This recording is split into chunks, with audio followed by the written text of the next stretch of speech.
अस्सलाम वालेकुम class. Last time हमने एसेट्स के टाइप्स के बारे में पढ़ा था। आज हम एक्सपेंस के बारे में पढ़ेंगे कि एक्सपेंस हमारे कौन कौन से जो है वो हो सकते हैं। ठीक है, इसमें सबसे पहले बात हो रही है मर्चेंडाइज़ की। मर्चेंडाइज़ से मुराद होता है चीज़ें। कौन सी चीज़ें? वो चीज़ें जो बेचने की गर्ज से ख़रीदी जाती हैं, उनको कहा जाता है मर्चेंडाइज़। ठीक है।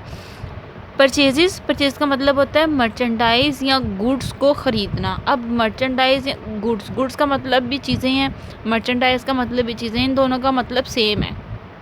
इन दोनों को ख़रीदना क्या कहलाएगा? परचेज़। यानी कि कोई भी चीज़ हम लोग ख़रीदेंगे वो हम बेचने के गर्ज से ख़रीदेंगे। यानी कि हमारा मकसद यहाँ पे क्या है कि चीज़ को बेचना। मिसाल के तौर पे जैसे मेडिकल स्टोर है, मेडिकल स्टोर की जो मेडिकल स्टोर का जो मकसद होता है, उसका मतलब मकसद क्या होता है कि चीज़ों कि जो मेडिसिन हैं वो बेचें। ठीक है। अब जो मेडिसिन उन्हें बेचनी है वो पहले ख़रीदेंगे। इसका मतलब क्या, पहले वो एक्सपेंस करेंगे। जब तक वो एक्सपेंस नहीं होगा तब तक उनकी जो है वो इनकम नहीं बनेगी। ठीक है, उनका बिज़नेस नहीं चलेगा। तो वो करने से पहले जो ख़रीदना होगा वो परचेजेस कहलाएगा। ठीक है, मर्चेंडाइज़ कहलाएगा, परचेजेज या गुड्स। ठीक है। आगे बिल्स हैं।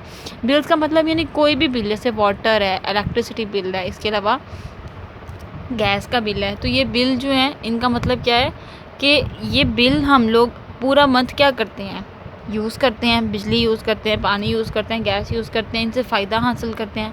एक्सपेंस का बेसिकली मकसद ही मतलब ही यही होता है कि हम इन चीज़ों से फ़ायदा हासिल करते हैं। तो जिन चीज़ों से फ़ायदा हासिल करते हैं उनकी हम अदायगी भी करते हैं।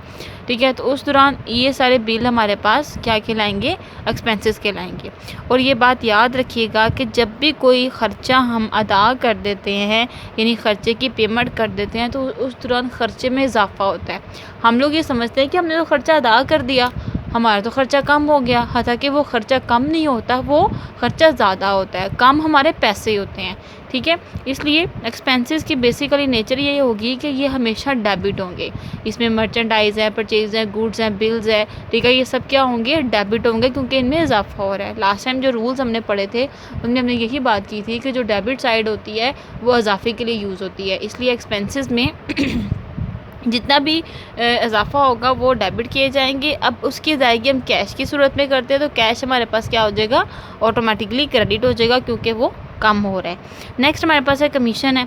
कमीशन से क्या मुराद होता है कि हमने किसी का काम किया, ठीक है, या हमने कोई सेल्स की किसी की, ठीक है, कोई किसी का प्रोडक्ट बेच दिया, तो उस दौरान हमें कोई आमदनी मिली। यानी कि अगर किसी से हम अपना काम करवाते हैं तो उससे हम कहते हैं कि अगर तुम हमारा ये काम कर दोगे तो तुम्हें मैं इतने पैसे दूंगा। ठीक है।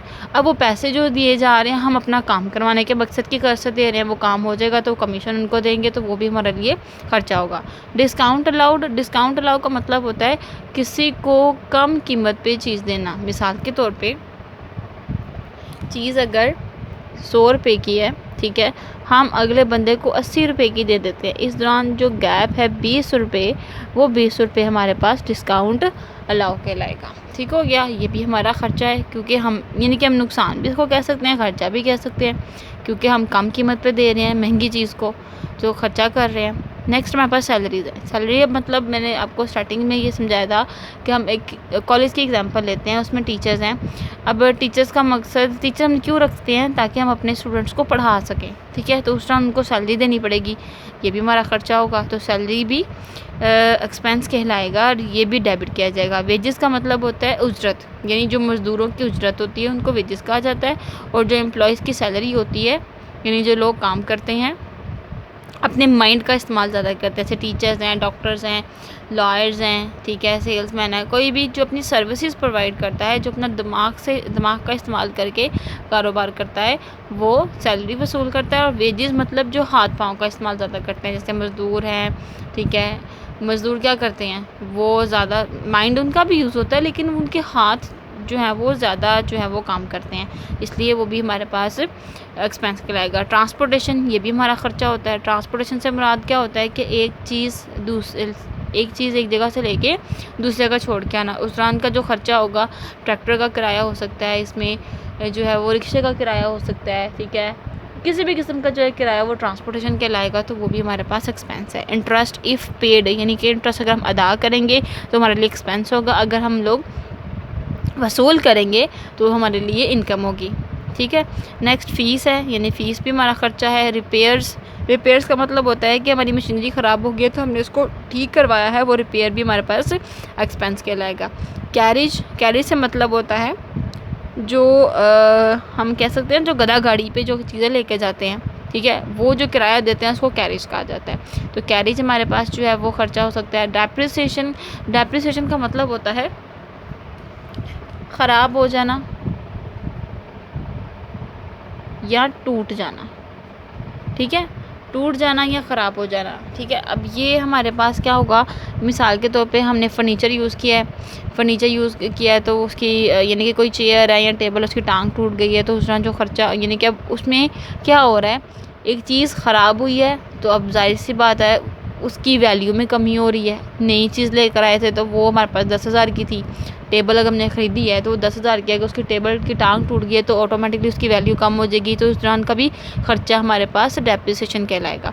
फ्रेट से मतलब होता है, इसका मतलब भी होता है किराया, ठीक है, किराया किसी भी किस्म का, जैसे कि हम कह सकते हैं कि ट्रैक्टर का किराया जो है वो फ्रेट कहला सकता है, या टांगे का किराया या रिक्शे का किराया जो है वो फ्रेट कहलाएगा, ठीक है। ये कैरेज, ट्रांसपोर्टेशन और फ्रेट तकरीबन जो है वो सेम चीज़ है। उसके बाद है ड्राइंग से मतलब होता है विड्रॉ फ्रॉम पर्सनल यूज़, यानी बिजनेस से पैसा निकाल के अपने पर्सनल इस्तेमाल में लेकर आना, ठीक है, वो ड्राइंग्स कहलाता है। ड्राइंग का लफ्ज़ जो है वो ड्रॉ से निकला है, ठीक है। इधर मैं लिखती हूँ, थोड़ा सा ऐसे कर लूँ। ड्रॉ से मुराद होता है निकलवाना किस लिए निकलवाना, अपने पर्सनल यूज़ के लिए, ठीक है। उसके बाद आ गया बैड डेट्स का मतलब होता है कर्ज़े, ठीक है। बैड का मतलब यानी कि मरे हुए या बुरे, ठीक है, मरे हुए लिख लो, ठीक है, मरे हुए कर्ज़े यानी कि ऐसा कर्ज़ा जो हमें वापस नहीं मिलता, ऐसे पैसे जो वसूल नहीं होते बल्कि मर जाते हैं, वो हमारे पास बैड डेट्स कहलाते हैं। Next printing and stationery. Printing से मुराद यहाँ होता है यानी कि ऑफिस के ये दोनों खर्चे होते हैं, ठीक है। प्रिंटिंग एंड स्टेशनरी कहते हैं कॉपी पेंसिल, ठीक है, जो है वो पेजेस हो गए पेजेस हैं, वो सारा ख़र्चा जो है वो स्टेशनरी कहलाता है। प्रिंटिंग मतलब कि हमने किसी चीज़ को प्रिंट करवाया, उसके ऊपर जो खर्चा आ रहा है वो हमारे पास प्रिंटिंग जो है वो एक्सपेंस कहलाएगा। ये भी अखराजात होते हैं। उसके बाद हमारे पास ट्रेड एक्सपेंस है। ट्रेड एक्सपेंस का मतलब होता है कि हमने तिजारत की है, तो तिजारत के दौरान हमने कोई ना कोई ख़र्चा किया है, वो ट्रेड एक्सपेंस कहलाता है। इंश्योरेंस से मुराद होता है कि हम अपनी चीज़ को सिक्योर कर लेते हैं इंश्योरेंस करवा के। उससे ये होता है कि हम अपनी कोई भी अमाउंट है, कोई भी जो है वो चीज़ है, हमने उसको सिक्योर करवाना है अपने फ्यूचर वक्त के लिए, तो हम उसकी हिस्से की कुछ अमाउंट जो है वो सेव करवा देते हैं, ठीक है। उसको हम इंश्योरेंस करते हैं, ठीक है, जो अमाउंट सेव करवाते हैं। फिर अगर वो चीज़ खुदा ना खास्ता ख़राब हो जाती है, ठीक है, या उसको वो एक्सीडेंट में जो है वो ख़राब हो जाती है, तो उस दौरान हमें जो पेमेंट उसकी मिलती है वो इंश्योरेंस कहलाती है, ठीक है। उसके बाद ट्रैवलिंग एक्सपेंसेस यानी कि आने जाने का ख़र्चा, ये सारा जनरल एक्सपेंसेस का मतलब होता है आम कोई भी ख़र्चा, ठीक है, छोटे मोटे जितने भी ख़र्चे हैं, जैसे कोई गेस्ट आ गया तो हमने उनको कुछ पिला दिया, वो भी जनरल एक्सपेंस में आ जाएगा। या हमने एडवर्टाइजमेंट करवाई है, ठीक है, एडवर्टाइजमेंट भी जनरल एक्सपेंस में आ जाता है। एडवर्टाइजमेंट का मतलब होता है कि अपने बिज़नेस को प्रमोट करने के लिए इश्तिहारबाजी करना, वो भी जनरल एक्सपेंसेस में आ जाता है। वो सारे ये खर्चे इसमें आ जाते हैं। अब ये याद रखिएगा आप बात कि इन सारे ख़र्चों को डेबिट किया जाएगा, ठीक है। जब हम क्वेश्चन शुरू करेंगे इंशाल्लाह आपको मज़ीद ये बात समझ आ जाएगी, डेबिट किया जाएगा, क्योंकि इन ख़र्चों को जब किया जाता है तब इन सब में इजाफ़ा होता है, तो इजाफ़े की सूरत में इसको क्या किया जाएगा, डेबिट किया जाएगा। और जितनी भी अदायगी होती है ऑब्वियसली वो होती है कैश में, तो हम कैश को क्या कर देंगे, कैश को क्रेडिट कर देंगे, क्योंकि कैश में उस दौरान क्या होगी, कमी होगी। नेक्स्ट हम इंशाल्लाह चैप्टर स्टार्ट करेंगे, चैप्टर नंबर 4। उस चैप्टर का नाम है जर्नल। अगर आप लोगों ने किताबें ख़रीद ली हैं तो आप वो चैप्टर जो है वो शुरू करिएगा। इंशाल्लाह नेक्स्ट वीडियो के साथ हम मिलेंगे, तब तक के लिए अल्लाह हाफ़िज़।